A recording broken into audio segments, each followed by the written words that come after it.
तो हेलो दोस्तों, ये है क्लास 9 का मैथ चैप्टर नंबर 2 का पार्ट नंबर 5 और ये है चैप्टर नंबर 2 क्या है, पॉलिनोमियल। ठीक है, इसमें हम लोग MCQ क्वेश्चन सॉल्व करेंगे। MCQ ठीक है, इसमें टोटल हम लोग 10 क्वेश्चन सॉल्व करेंगे। क्वेश्चन नंबर 41 से होगा 50 तक। ठीक है, और इस सीरीज में हम लोग टोटल क्लास 10 यानी कि ये इसको मिलाकर के 10 क्लास हो जाएगा। ठीक है, और हमारा लक्ष्य क्या है, बोर्ड एग्ज़ाम में +A स्कोर करना। ठीक है, तो यदि आप लोग भी चाहते हैं +A+ स्कोर करना तो आप हमें फॉलो कर सकते हैं इसी चैनल में। ठीक है, तो चलिए आज की क्लास को हम लोग कंटिन्यू करते हैं। तो देखिए क्वेश्चन नंबर 41 में कहा गया है क्या है, 104 गुना 96।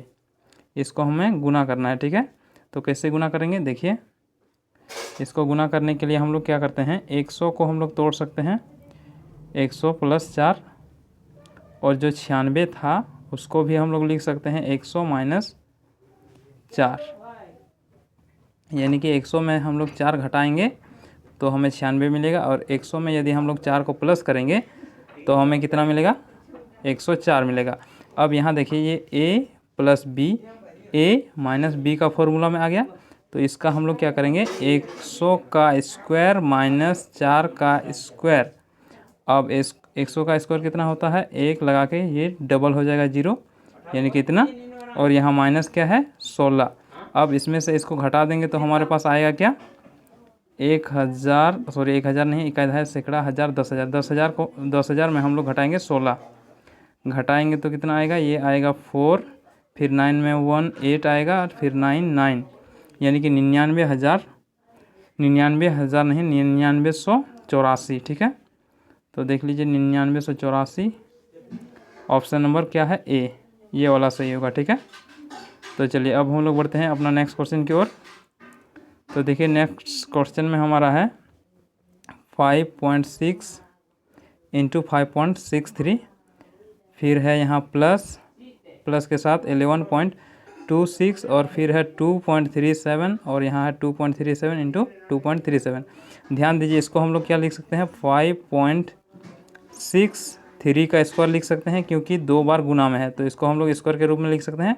उसके बाद यहाँ देखिए इसको हम लोग लिख सकते हैं +2 × इसको हम लोग लिख सकते हैं 5.63, ये 11.26 है, इसी को हम लोग 2 × 5.63 इंटू ये फिर गुना में है क्या, 2.37, और फिर ये है तो उसको भी लिख सकते हैं प्लस करके 2.37 का पावर में 2।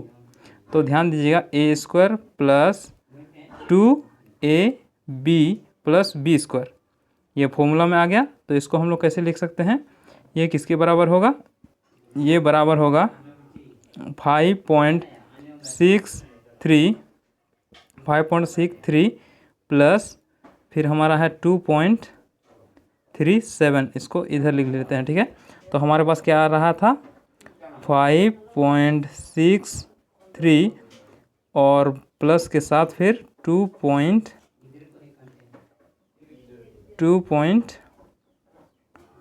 क्या है, 2.37, इसका होल स्क्वायर, ये फॉर्मूला में आ गया। अब इसको हम लोग ऐड करेंगे तो 7 और कितना है, 3, 0 हासिल में 1, 3 और 6 9, और 1 हासिल में था तो 10 का 0 हासिल में 1, 2 और 5 कितना हुआ, 7, 7 और 1 8, यानी कि यहाँ दशमलव है, और दशमलव के बाद यदि 0 रहता है उसको हम लोग उसका गिनती नहीं करते हैं। तो क्या हुआ, 8 का स्क्वायर, 8 का स्क्वायर का मतलब कितना हुआ, 64। ठीक है, तो देख लीजिए 64, यानी कि ऑप्शन नंबर D हमारा सही होगा। ठीक है, चलिए अब हम लोग बढ़ते हैं अपना नेक्स्ट क्वेश्चन की ओर। तो यहाँ देखिए क्वेश्चन ये भी फार्मूला बेस्ड है, इसमें भी फार्मूला लगने वाला है। तो यहाँ देखिए फार्मूला होता है, यदि A³ + B³ और फिर A² - AB + B³ रहता है, B का स्क्वायर रहता है, तो ये किसके बराबर होता है, A + B के बराबर होता है। ठीक है, A³ + B³ फिर बट्टे में है A square minus A B, यानी कि ए इंटू बी, यहाँ है प्लस फिर बी का स्क्वायर।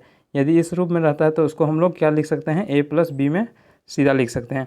तो यहाँ देखिए, यहाँ उसी प्रकार में इसी को ए मान लेते हैं और इसको बी मान लेते हैं, ठीक है। तो यहाँ देखिए ए, यहाँ ए के बराबर है, यहाँ देखिए इसके बराबर यहाँ है, और फिर इसी को यहाँ इंटू के रूप में लिखा गया है, फिर यहाँ इसका स्क्वायर यहाँ है, ठीक है।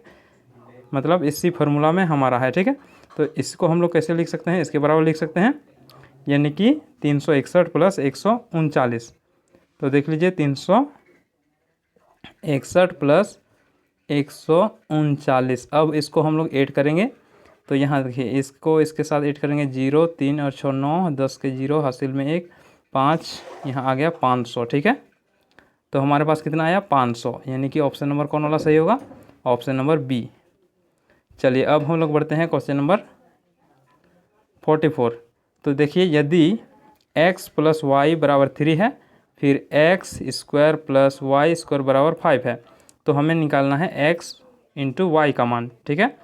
तो ध्यान दीजिए x प्लस वाई का होल स्क्वायर बराबर होता है a का स्क्वायर, यानी कि x का स्क्वायर, फिर प्लस y का स्क्वायर प्लस 2xy, ये फार्मूला होता है।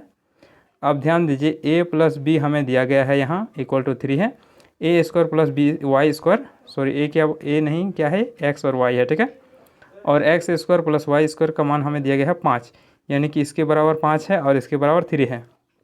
तो यहाँ देखिए 3 का स्क्वायर, उसके बाद यहाँ इक्वल टू है, और यहाँ क्या है 5 है, ठीक है। इसके बराबर 5 है, और इधर हमारा है 2x और y। अब हमें x y का मान निकालना है। तो देख लीजिए इधर आ गया 9, चूँकि 3 का स्क्वायर करेंगे तो 3 3 9 होता है, और फिर हमारे पास है 5, उसके बाद 5 के बाद यहाँ प्लस है 2x और y। अब इसको हम लोग इधर ले जाएंगे तो यहाँ आएगा 9 माइनस 5, चूँकि ये प्लस में था और इधर जाएगा तो माइनस में आ जाएगा, ठीक है। इसके बाद हमारे पास आएगा ये 2xy। अब इसमें से इसको घटाएंगे तो 4 इक्वल टू 2xy। अब देखिए इसको हम लोग यदि इसको डिवाइड करेंगे इससे, तो x और y का मान हमारे पास आएगा 2, ठीक है। यानी 2 को हम लोग 4, मतलब 4 को डिवाइड करेंगे 2 से, चूँकि यहाँ गुना में है तो ये इसमें आ जाएगा तो भागा में आ जाएगा, और इसको हम लोग डिवाइड करेंगे 2 से तो हमें मिलेगा 2। इसका मतलब ये हुआ कि हमारा आंसर कितना आया, देख लीजिए आंसर कितना आया 2, ठीक है, ये वाला। तो हमारा आंसर कितना आया 2। चलिए अब हम लोग बढ़ते हैं अपना नेक्स्ट क्वेश्चन की ओर। तो ये देखिए नेक्स्ट क्वेश्चन क्या है 45। इसमें कहा गया है x plus y, sorry x plus 2 x cube minus 3, sorry 2ax square plus 16। तो इसको हमें क्या कहा गया है, का गुणनखंड क्या है तो a का मान ज्ञात करना है, ठीक है। a का मान निकालना है हमें। तो देखिए कैसे निकालते हैं, x प्लस 2 इक्वल टू 0 मान लेते हैं और x का मान निकाल लेते हैं। x का मान कितना आएगा 2 माइनस के साथ, ठीक है, क्योंकि यहाँ प्लस में है तो इधर आएगा तो माइनस के साथ। इसका मतलब x इक्वल टू कितना आया -2। अब हमें -2 को इस बहुपद में पुट करना है, ठीक है, इसमें पुट करना है। तो देख लीजिए क्या था, देख लीजिए एक बार, X cube minus 2ax square plus 16 क्या है, एक्स क्यूब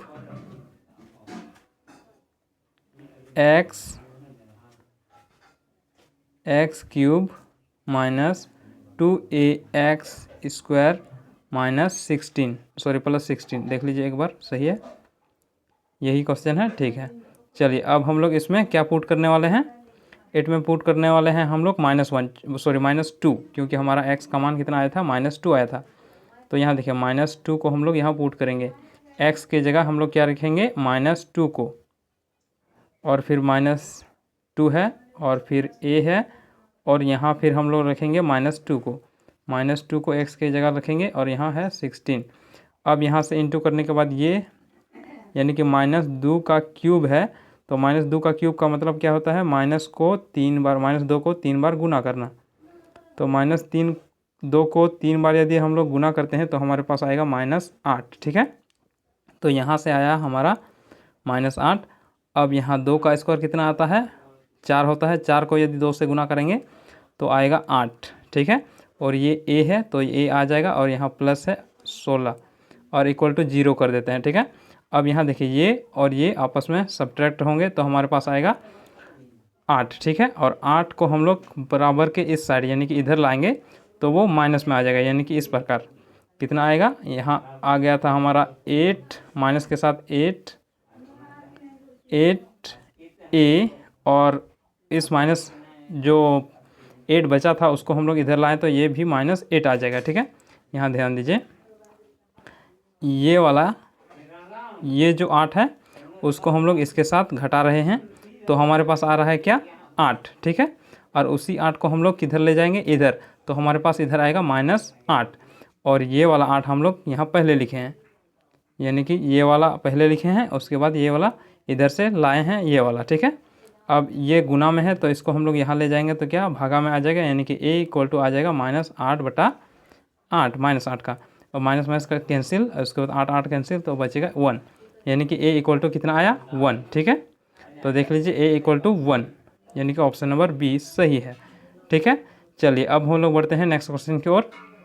तो ध्यान दीजिए क्वेश्चन नंबर 46, इसमें कहा गया है यदि x² + x - 20 का एक गुणनखंड इतना है तो दूसरा गुणनखंड ज्ञात कीजिए। तो ध्यान दीजिए इस प्रकार का क्वेश्चन हमको किस प्रकार सॉल्व करना है। देखिए ये है हमारा क्वेश्चन, इसमें कहा गया है इसका गुणनखंड ये है और हमें दूसरा गुणनखंड ज्ञात करना है, ठीक है। तो ध्यान दीजिए इसमें क्या हमें दिया गया है x + 5 = 0 पुट कर देते हैं, और यदि x का मान निकालेंगे तो -5 आएगा, ठीक है।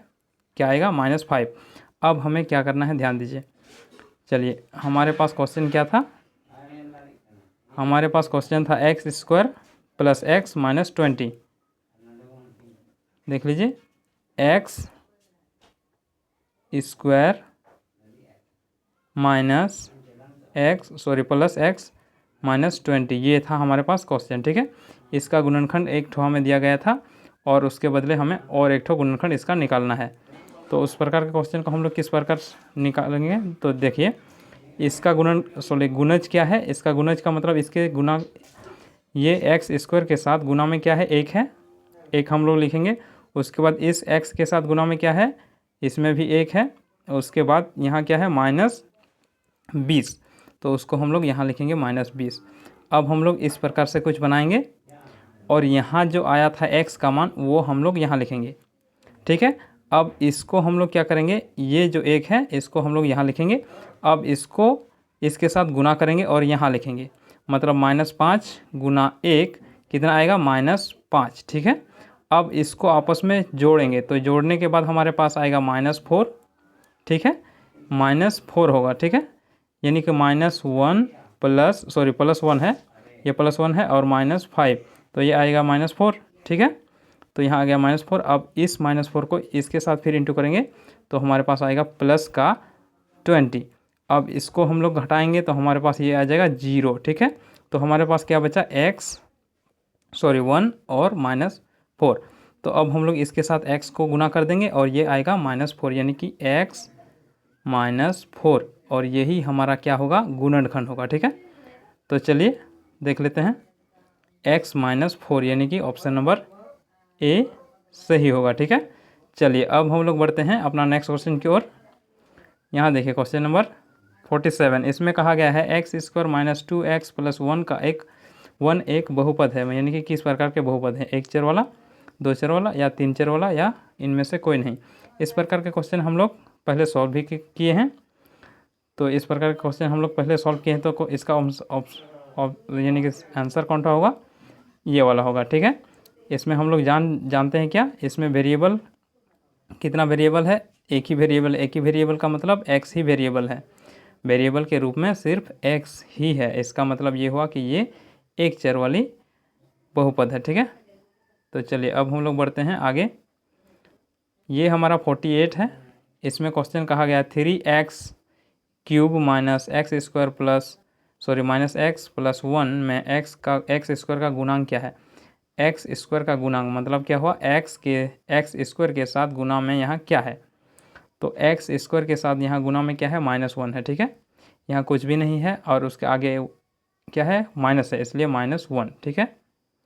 चलिए अब हम लोग बढ़ते हैं क्वेश्चन 49। इसमें कहा गया है निम्नलिखित में घात 100 का एक द्विपद है, यानी कि 100 घात का एक द्विपद होना चाहिए और घात में कितना होना चाहिए 100। घात में 100 का मतलब पावर में 100। ये तो आप लोगों को पता ही होगा क्योंकि हम लोग पहले ही सॉल्व कर चुके हैं इस प्रकार के क्वेश्चन को। तो ये ऑप्शन नंबर सी सही होगा, ठीक है। अब आते हैं हमारा नेक्स्ट क्वेश्चन। इसमें है 4x³ - x² + x +9 का घात है। तो इसका घात हमें पूछा गया, ठीक है। तो घात का मतलब क्या हुआ, अधिकतम जो पावर में रहता है उसी को हम लोग क्या कहते हैं घात। तो इसमें वेरिएबल के पावर में अधिकतम क्या घात है, x के पावर में अधिकतम कितना है 3 है। 3 किससे अधिक तो किसी में नहीं है, यहाँ 3 है, यहाँ 2 है, यहाँ 1 है। तो सबसे अधिक क्या हुआ 3 हुआ। इसका मतलब इसका घात क्या हुआ, इस बहुपद का घात क्या हुआ 3, यानी कि ऑप्शन नंबर डी सही होगा, ठीक है। तो उम्मीद करते हैं आप लोगों को समझ में आ गया होगा और हम लोग टोटल 50 क्वेश्चन सॉल्व कर चुके हैं, ठीक है। और नेक्स्ट वीडियो में है इससे आगे हम लोग सॉल्व करेंगे। और यदि किसी क्वेश्चन में आपको प्रॉब्लम हो रहा है तो आप हमें कमेंट कर सकते हैं। तो चलिए फिर मिलते हैं हम लोग नेक्स्ट वीडियो में।